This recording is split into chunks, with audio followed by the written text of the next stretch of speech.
This is a video that I did a little while back about cardio, and it's still relevant today. It still amazes me that people still get the whole cardio thing confused. Watch this video, forgive me for the video quality, but watch this video and really take some notes, because there's some good stuff in here that still applies today as much as it did way back in the day. Enjoy. Let's go. Monday morning, everyone. Quick video on cardio and weight resistance training. There's a lot of debate out there about cardio. How much cardio is the best? What kind of cardio is the best? Is HIIT the best? Is sit the best? Is steady state the best? Is fasted cardio the best? And as you all have probably heard me say before, the best cardio is the cardio you do. The best cardio is the cardio that gets you excited. That's a silly statement. Not much cardio gets most people excited. But if you like walking the dog, if you like walking outside, walk outside. If you like doing the treadmill like I do, do the treadmill. If you like doing the stepper, if you like doing the stairs, if you like doing the treadmill, I already said the treadmill, the elliptical, do it. Just do your cardio. Do it! Just do it! You know, there's some debate out there about HIIT, high intensity interval training, and that it burns more fat. You know, here's the thing. Through the last 25 years, I have had athletes doing morning fasted cardio for 30 minutes, for 45 minutes. I have done morning fasted cardio for 45 minutes to an hour.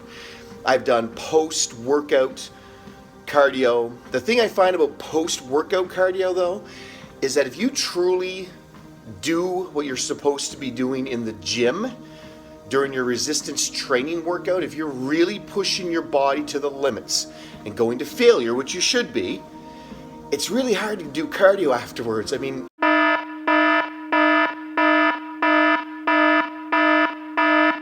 pretty near impossible.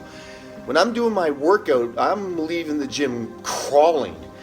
I can't imagine doing a solid 30, 45 minutes to an hour of cardio after a training session. I prefer to do morning fasted cardio, get my training session in and crush it. And if I got any gas in the tank left at all, I'll do a little more cardio at night. That's just me. Again, I'm not professing to be the be-all and end-all when it comes to cardio. There's a lot of people out there that have their opinions on it, and I think that's what they all are, is opinions. We should get a second opinion. I think different cardio works for different people at different times, during different phases, different stages of whatever they're trying to do, whether it's prep, if you're trying. But here's the thing, the bottom line is, cardio burns calories. So let's do some cardio. And stop comparing and you know, beating on other coaches who say HIIT's better, who say... My thing with HIIT, the other thing I think that should be mentioned is for athletes specifically, if you're in a depleted state, if you're, you know, getting closer and closer to a show and you're in a depleted state, I prefer to take HIIT out of their programs because of injury. I don't want my athletes getting injured. And the other thing about HIIT too, I don't like to give HIIT to non-athletes because, and you know, older athletes like myself, injuries happen with a snap of a finger. And trust me, those of you that know me know I know what I'm talking about when it comes to injuries.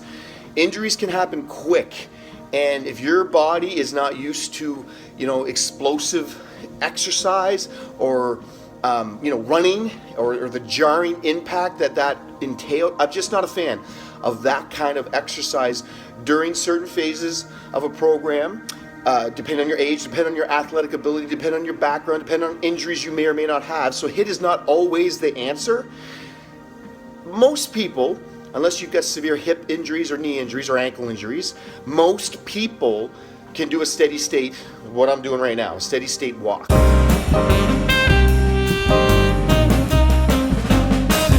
So that's where I prefer to go because I'm about efficiencies. And if I get someone to do HIIT who doesn't like HIIT, gets injured doing HIIT, I've lost them. Steady state, pretty steady for most people. It's pretty simple, pretty easy to do, and they get it in. So my deal with cardio is just do it. Resistance training is king. It always will be king. No one is going to debate that anymore. I think that's a point that's been beaten to death. Resistance training does allow for muscle growth. Muscle growth means, as a rule, better fat burning.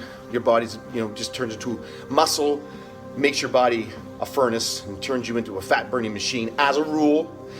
But resistance training does help you burn fat for a longer period of time. Yes, when you're doing cardio, your metabolism is elevated and you're burning more fat at that exact moment. But when you are done cardio and your heart rate comes back to normal, your body's basic ability to burn fat is stopped. When you do resistance training, your body's ability to burn fat continues for hours after you're done.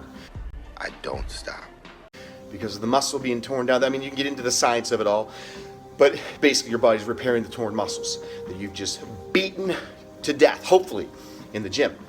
So, again, I'm just looking at results of the hundreds of athletes that we've worked with, the thousands of clients that we've worked with, and the results that they have been getting as a result of a combination, depending on the athlete, depending on the client, depending on the person, combination of HIIT training, combination of steady state, fasted in the morning, post-work. You need to know your people. Cookie cutter doesn't work. What works for one person doesn't necessarily work for the other person. But at the end of the day, get your cardio in. Get your resistance training in. Get out there. Get moving.